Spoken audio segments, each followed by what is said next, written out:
सनातन दर्शन में सभी प्रिय दर्शकों का, श्रोताओं का हार्दिक अभिनंदन। आइए आज एक बहुत ही रोचक विषय पर चर्चा करने का प्रयास करते हैं। विषय है कि सबरी ने भगवान श्री राम और लक्ष्मण जी को जूठे बेर खिलाए थे। क्या बेरों को चख करके राम जी को उन्होंने अर्पित किया था? अक्सर हम भजनों में सुनते हैं भगवान को सबरी ने चख चख करके जो मीठे बेर थे वो उनको अर्पित किए थे, भगवान ने उन्हें ग्रहण किया था। ये अक्सर भजनों में गाया जाता है। तो देखिए, हमारे यहाँ बहुत सारे रामायण हैं जिनमें वाल्मीकि रामायण अति प्राचीन और प्रमाणिक ग्रंथ है। आदि कवि वाल्मीकि जी द्वारा लिखा गया है। उसके अलावा वेदव्यास जी के द्वारा अध्यात्म रामायण लिखा गया है, जो ब्रह्मांड महापुराण का एक हिस्सा है। उसके साथ ही आनंद रामायण है, कंब रामायण है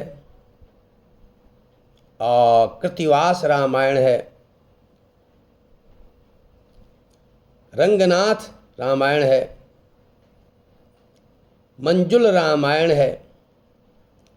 इसके साथ ही अत्यधिक प्रचलित तुलसीदास जी द्वारा रचित रामचरितमानस भी है। तो देखिए, हम इसी विषय पर आज कुछ ग्रंथों के आधार पर चर्चा करेंगे। प्रायः यह निश्चय है कि किसी भी रामायण में सबरी के द्वारा जूठे बेर खिलाने का वर्णन नहीं मिलता। यह जानना अति आवश्यक है। तो आइए पहले हम चर्चा करते हैं वाल्मीकि जी द्वारा रचित रामायण के बारे में।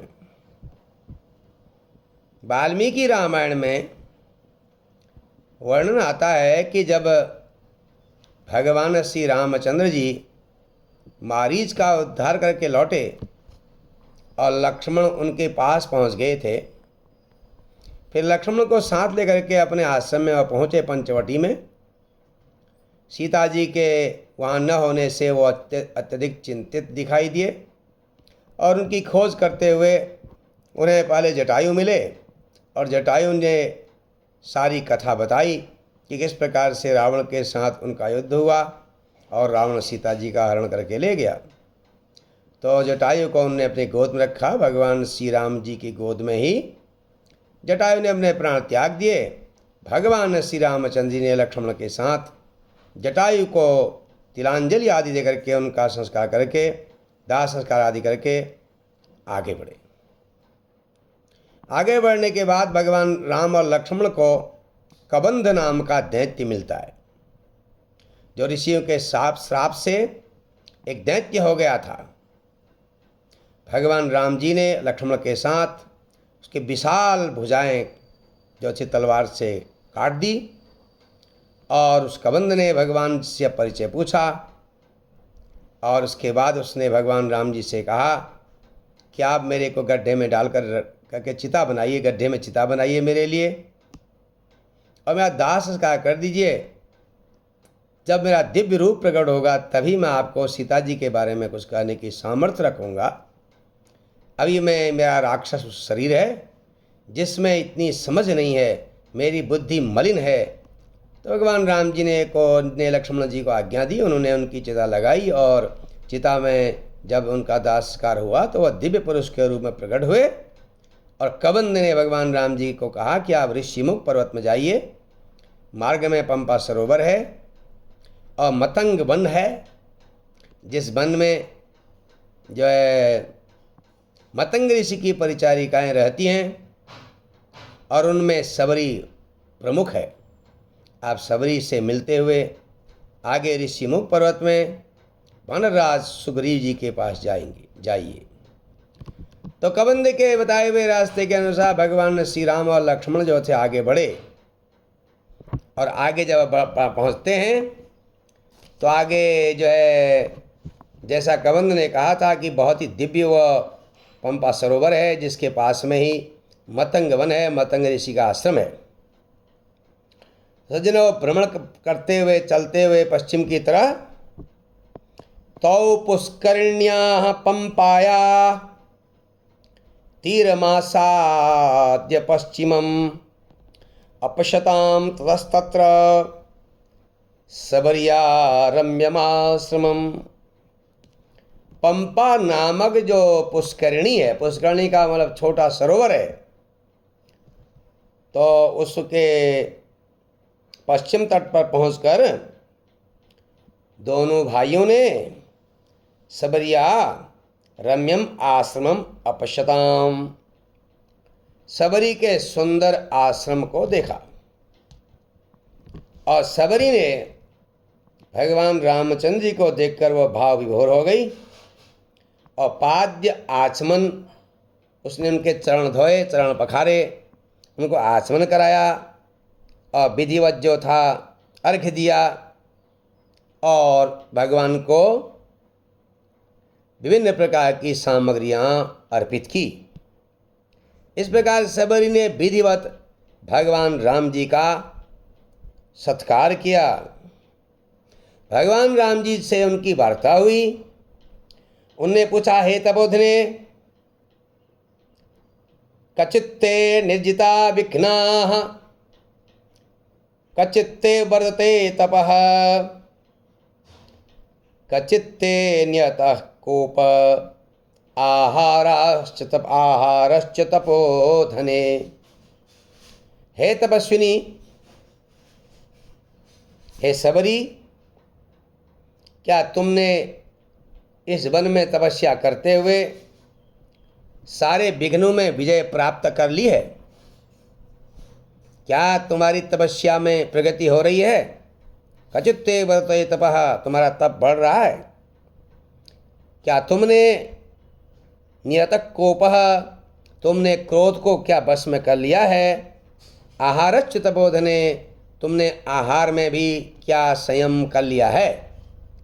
ये प्रश्न भगवान श्री रामचंद्र जी ने देवी सबरी से पूछा। और भी उन्होंने कहा, तुम्हारे अंदर सुख शांति है ना? हे चारुण भाषणी, तुमने गुरुजनों की सेवा की है, वह पूर्ण रूप से जो सेवा का फल है वह सफल हो गया कि नहीं? तुमने जो नियमों को स्वीकार किया था, क्या वो नियम ठीक से निभ जाते हैं, पूरे हो जाते हैं? इस प्रकार जब भगवान श्री रामचंद्र जी ने उस तापसी, यहाँ पर वाल्मीकि जी कहते हैं, रामेण तापसी पृष्टा सा सिद्धा सिद्ध सम्मता शशंस श्रवरी वृद्धा रामाय प्रत्यवस्थिता। देखिए, भगवान श्री रामचंद्र जी के इस प्रकार पूछने पर वह सिद्ध तपस्विनी, जिसका सम्मान सिद्ध पुरुषों के द्वारा हुआ होता है, सा सिद्धा सिद्ध सम्मता। रामायण में सबरी को सिद्धा कहा है, तपस्विनी कहा है।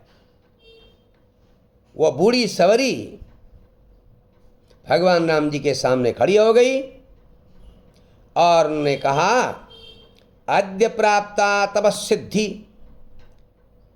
अद्य प्राप्ता तपस्सिद्धिस्तव संदर्शनान्मया, अद्य मे सफलम जन्म गुरुवश्च सुपूजिता। हे महाराज, हे रघुनंदन, आज आपके दर्शन मिलने से मुझे अपनी तपस्या में सिद्धि प्राप्त हो गई है। आज मेरा जन्म सफल हो गया है और जो आपने प्रश्न किया था, गुरुजनों की जो उत्तम पूजा जो थी वो आज सार्थक हो गई है। अब मेरा जन्म सफल हो गया है, मेरा तप सफल हो गया है। हाँ? आपके यहाँ आने से, आपका सत्कार मेरे द्वारा होने से मेरी तपस्या सफल हो गई है। अब मुझे आपके दिव्य धाम की प्राप्ति हो जाएगी। आहा, क्योंकि आपके दिव्य नेत्रों की दिव्य दृष्टि मेरी ओर पड़ने से मैं परम पवित्र हो गई हूँ। अब मैं अक्षय लोक में जाऊंगी आपके आशीर्वाद से। तो उसी समय सबरी ने कहा, देखिए सबरी कोई सामान्य स्त्री नहीं है, या वो इतनी अज्ञानी नहीं है, उसको सिद्धा कहा है, वह तपस्विनी है। तो तपस्विनी सबरी जो है ना, वो मतंग ऋषि की शिष्या है, जिसको मतंग ऋषि का आशीर्वाद प्राप्त है। और उन्होंने कहा है कि मैं जो है अब जा रहा हूँ यहाँ से। उनके लिए दिव्य विमान आया था। उस समय भगवान राम जी चित्रकूट में थे। उन्होंने अपनी शिष्या सबरी को बताया था, अभी भगवान श्री रामचंद्र जी चित्रकूट पर्वत में हैं और चित्रकूट में हैं, और जो है तुम्हें वो जरूर दर्शन देंगे। उनके साथ लक्ष्मण भी होंगे। भगवान के दिव्य रूप कैसा है उसको भी उन्होंने तपस्विनी सबरी को समझाया हुआ था। तो सबरी जो थी, जो मतंग ऋषि की शिष्या है, वह सारे आचार शास्त्र को जानती है, पूरी परंपरा को जानती है। इसलिए जो इस बात को समझते हैं, यम नियमों का उसे ज्ञान है। इसीलिए पाद्य अर्घ्य आचमनी के द्वारा भगवान का उसने विधिवत पूजन किया था। वो भक्ष के बारे में जानती है, क्या खाना चाहिए क्या नहीं खाना चाहिए। उच्छिष्ट के बारे में भी जानती है। देखो शास्त्रों में कहा है, उच्छिष्ट का मतलब जूठा न किसी को खिलावें और न स्वयं खावें। तो भगवान राम जी को इतनी सिद्धा जो तपस्विनी है, जिसने जीवन भर तप किया है, जो यम नियम का आचरण करती हैं, साधिका हैं, जो अपने गुरु की आज्ञा के अनुसार भगवान राम के दर्शनों के लिए प्रतीक्षा में बैठी हैं, जिनके अंदर बड़ा धैर्य है, ऐसी सबरी जो थी, उसने भगवान श्री राम जी से कहा, मया तो संचितम वन्यम विविधम पुरुषर्षभ तवार्थे पुरुष व्याघ्र पंपायास्तीर संभवम। हे पुरुष प्रवर, हे महाराज, मैंने आपके लिए पंपायास्तीर संभवम, पंपा सरोवर के तट के पास उत्पन्न होने वाले विविध प्रकार के, नाना प्रकार के जंगली वन्य माने जंगली फलों को, फल और मूलों का संचय किया है। मया तो संचितम, इनका मैंने संचय किया है। इसलिए प्रभु आप इन्हें स्वीकार करें। वो सबरी यद्यपि सबर जाति की थी, लेकिन वह विज्ञान से, ज्ञान से बहिष्कृत नहीं थी। उसे परमात्मा के तत्व का नित्य ज्ञान था। ऐसा यहाँ पर वाल्मीकि जी कहते हैं। तो इस प्रकार सबरी के द्वारा भगवान को बड़ी पवित्रता के साथ उनको वो फल मूल अर्पित किए गए। तो भगवान राम जी ने अपने बारे में सारी बातें बताई, और सबरी ने पास में ऋषिमुख पर्वत में सुग्रीव के स्थान के बारे में बताया, और भगवान के सन्मुख ही फिर उसने अपने शरीर को त्यागने की इच्छा की।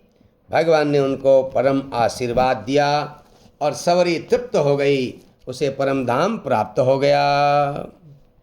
अब आइए हम आपको इसी विषय को ब्रह्मांड महापुराण के का जो हिस्सा है, अध्यात्म रामायण जो ग्रंथ है, उसमें जो है क्या बता रहे हैं व्यास जी सबरी के विषय पर। जब सबरी ने राम लक्ष्मण को देखा, पतित्वा पादयोरग्रे हर्षपूर्णाश्रुलोचना, जब भगवान राम के दर्शन हुए तो खुशी के कारण, हर्ष के कारण उसकी आंखों से आंसू बहने लगे और बड़े प्रेम से भगवान का उसने स्वागत किया, उनका अभिनंदन किया और सुंदर आसन में उनको बैठने के लिए कहा, बैठाया। राम लक्ष्मण के चरण प्रक्षालन किया और उस चरणोदक को अपने अंगों में छिड़क दिया। उसके अंदर परम श्रद्धा थी। फिर उसने भगवान श्री रामचंद्र जी का पाद देने के बाद, चरण धोने के बाद अर्घ्य आचमन दिया और भगवान राम जी को प्रणाम करके पूजन करने के बाद उसने कहा, संपूज्य विधिवद रामम ससौमित्रिम सपर्यया संगृहीतानि दिव्यानि रामार्थम शबरी मुदा। राम लक्ष्मण का विधि पूर्वक पूजा करने के बाद जिस सबरी ने जो भिन्न प्रकार के फल इकट्ठे किए थे, उनको फलान्यवृत्ति कल्पानी ददो रामाय भक्तितः पालौ संपूज्य कुसुमई ही सुगंधई सानुलेपनई ही। यहाँ पर व्यास जी कहते हैं कि रामचंद्र जी के सन्मुख, राम लक्ष्मण जी के सन्मुख जो उनने विभिन्न प्रकार के वन्य फल थे, जिनका जो अमृत के समान रस युक्त थे, इकट्ठे किए थे, बड़े हर्ष से, भक्ति भाव से राम लक्ष्मणों को अर्पित किए। उसके बाद राम लक्ष्मण जी के चरणों का सुंदर कमल पुष्पों से, सुगंधित चंदन से भगवान राम जी का पूजन किया। देखिए यहाँ वाल्मीकि रामायण में भी कहीं भी ऐसा वर्णन नहीं है कि जहाँ जो है उन्होंने जूठे वेर दिए हों। अब आइए आनंद रामायण में क्या लिखा है इस विषय में, इसको भी देख लेते हैं। आनंद रामायण में वर्ण करते हैं श्री शिव जी। शिव उवाच, शिव जी ने कहा, वहां पर जो कबंध नाम का राक्षस था, उसने राम लक्ष्मण को बताया, राम जी को बताया, तिष्ठन्त्यग्रे मतंगादि मुनीनां परिचारिकाः शबरी दर्शनार्थं त्वं तत्र याहि रघुत्तमा। कथयिष्यति सा सीता शुद्धिं ते रघुनंदन इत्युक्त्वा राघवं नत्वा स्तुत्वा स्वर्गं ययो मुदा। उस कबंध ने भगवान राम जी को प्रणाम करते हुए कहा कि हे महाराज, आगे जो है मतंग आदि ऋषि मुनियों के परिचारिकाएं रहती हैं, उनमें सबरी प्रमुख है, आप वहाँ जरूर जाएं। वो सीता जी के विषय में आपको रास्ता बताएंगी, आपसे कुछ कहेंगी। ऐसा कर करके वो कबंध नाम का राक्षस जो था, भगवान को प्रणाम करते हुए स्वर्गलोक को चले गया। और फिर भगवान श्री राम और लक्ष्मण जो थे वो आगे बढ़े और जो ऋषिमुख पर्वत की तरफ बढ़े तो पास में जो है वो पंपा सरोवर है, उसके पास पहुँचे। सबरी के आश्रम में पहुँच गए। सबरी ने भगवान के चरणों में प्रणाम किया। तत्तटा केतु वृक्षाणाम फलानि विविधानि च, जो तालाब था उसके किनारे विभिन्न प्रकार के फल आदि हैं। और भगवान राम उस पंपा सरोवर से आगे को बढ़े, पंपा सरोवर से आगे को बढ़े। तो राम लक्ष्मण जो थे, इसके बाद ततः राम स्नेर्भ्राता ययौ पंपा सरोवरम फलानि भक्षयामास पीत्वा तज्जलमुत्तमम्। वहाँ जाने के बाद सबरी ने उनके चरणों पर उनकी विधिवत पूजा की। फिर उनके सम्मुख विभिन्न प्रकार के फल अर्पित किए जो मतंग वन से पंपा सरोवर के निकट से लाए गए थे, और भगवान राम ने लक्ष्मण के साथ उनको ग्रहण किया। फिर वो सबरी से विदा लेकर के तदस्सनैर्यो मार्गे ऋष्यमुखाचलम प्रति, फिर जो थे वो ऋष्यमुख पर्वत की ओर आगे को बढ़े। विभिन्न प्रकार के दिव्य वन की शोभा को देखते हुए, यह आनंद रामायण में वर्णित है। अब आप जानते हैं तुलसी कृत रामचरितमानस में तो बहुत रोचक विषय है। जब सबरी ने भगवान को देखा, प्रेम मगन मुख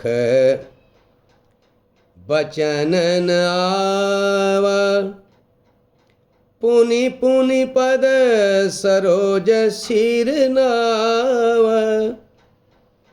जब भगवान को देखा सबरी परी चरण लपटाई, भगवान के चरणों पर गिर गई, चरणों के पास लपट गई और बड़े प्रेम में इतनी मगन हो गई कि उसके मुख से कोई वचन नहीं आ रहा था।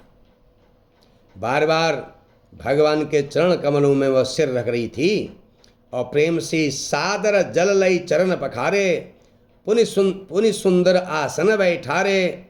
उसने बड़े आदर पूर्वक भगवान के चरण पखारे, उनको आचमन दिया, अर्घ्य पाद्य अर्घ्य आचमन, पाद्य दिया, अर्घ्य दिया, फिर आचमन दिया, फिर विधि पूर्वक उनको आसन में बैठाया। कंदमूल फल सुरस अति दिए राम कह आनी, प्रेम सहित प्रभु खाए बारंबार बखानी। कंदमूल फल, कंद मूल और फल, ये सब जो स्वादिष्ट थे, मधुर थे, अमृत के समान रस वाले थे, वो भगवान राम जी को उन्होंने अर्पित किए। और भगवान राम जी ने प्रेम सहित प्रभु खाए बार बार बखानी, बार बार उन फलों की सुंदरता, उनके सुंदर रस अमृत समान उस रस का स्वाद लेते हुए, उसको वर्णन करते हुए भगवान राम और लक्ष्मण ने वह फल खाए। तो यहाँ पर भी कहीं भी ऐसा वर्णन नहीं मिलता कि सबरी ने भगवान राम लक्ष्मण जी को जूठे बेर खिलाए, क्योंकि सबरी परम तपस्विनी सिद्धा है। वह सिद्धों के द्वारा जिसको सम्मानित किया गया है, ऐसी तपस्विनी कभी भी उच्छिष्ट भगवान के पास नहीं अर्पित कर सकती, जूठा नहीं खिला सकती। अन्य रामायणों में भी कंब रामायण, कृतिवास रामायण, आनंद रामायण, मंजुल रामायण, रंगनाथ रामायण आदि सभी रामायणों में इसका वर्णन नहीं है। तो आप कहेंगे जो हमने रामायण देखा था ना, वो आपके रामायण का जो सीरियल देखा था टीवी में, उसमें तो ऐसा दिखाया गया था। अरे यहाँ पर बात यह है कि भक्तों के द्वारा जो कल्पना की गई, भक्ति भाव से जो रचना बनाई गई, उसके आधार पर रामानंद सागर जी ने ये लिखा है। देखिए, सूर सागर में सूर जी के द्वारा बनाया हुआ सूर सागर ग्रंथ है, सुंदर उसमें भजन कर रचनाएं, कविताएं हैं। तो उस पर उन्होंने लिखा है कि भाई दुर्योधन के मेवा त्यागे साग विदुर खा, दुर्योधन के मेवा त्याग दिए और दुर्योधन के मेवा छोड़ करके विदुर के घर साग खाया, और ऐसे ही जूठे फल सबरी के खाए, सबरी के जूठे फल खाए। ये भाव वाली बात है। केवल सूर सागर जो सूर जी के द्वारा, सूरदास दास जी के द्वारा निमित्त है, उसके आधार पर लोग इस भजन को, इस बात को ज़्यादा गाते हैं और इसको ऐसे मानते हैं। आशा है आपको हमारे रामायणों के अनुसार जैसा हमारी सामर्थ्य थी, उसके अनुसार हमने आपको इस पर वर्णन करने का प्रयास किया। हमारे एक बहुत बड़े अच्छे भक्त हैं, जो भगवान के परम भक्त हैं, हमारे सनातन धर्म के बड़े प्रेमी हैं, अग्रवाल जी। उनका आग्रह था कि इस विषय पर ज़रूर आप एक वीडियो बनावें जिससे लोगों को स्पष्टता मिले। हर हर महादेव।